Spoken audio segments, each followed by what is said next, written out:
But Lee, I have one more for re-engagement. Oh, do you? Okay. Well, I promised three, and I don't want to be a liar. And that is really know your client's business well enough to have open conversations with other departments.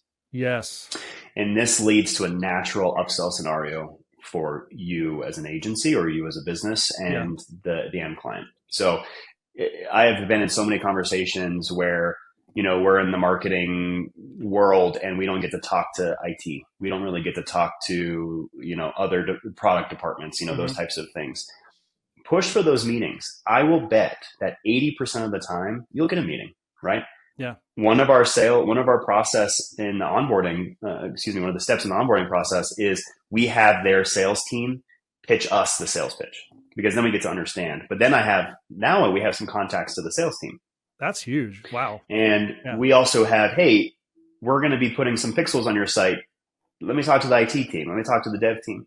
That Yeah. also helps us, if we're coming on for media, if we're doing traditional or digital, whatever it Hmm. may be, how do I get in and have the SEO conversation, right? Hmm. That's important to me as an agency that's looking to make this engagement more robust. So don't feel that you're kind of pigeonholed into those conversations. Open up your breadth within the company, obviously in a respectful manner. Sure. But I think that gets to your linear point that you were just painting out Hmm.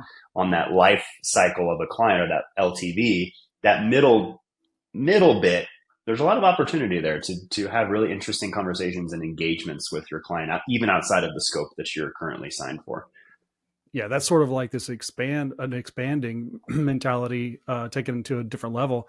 And I Yeah, think what comes from that, my initial reaction is that you find new problems to solve, you find new opportunities that are natural upsells or cross sells, and then you find the yeah, people who are the champions to help you to sell those things. Because if you're talking to IT, you're talking to yeah, sales, you're talking to these other departments, they're going to yeah. like, oh yeah, we could totally use that, and they're going to sell it through. And they don't Um, know what they don't know, right? They don't no, know that you may have that capability or that you have that service. And, by bundling it with your other services, you might get a discount, those yes, types of things that you can start adding to. And honestly, this conversation goes to our last point of this session, which is adding long-term value, hmm, where you're able to maybe bolt on some other services that helps the client in new ways that they didn't even think about. yeah, 100%, and it benefits everyone in the room. I mean, you're assuming you're brought in some form or fashion by leadership, VP, Yes. even maybe CEO. Yeah. Now you've been given the trust because you've had the wins to the team. You're working really well with the team, over communicating, setting expectations. You're expanding into other team member, other teams where available, where possible.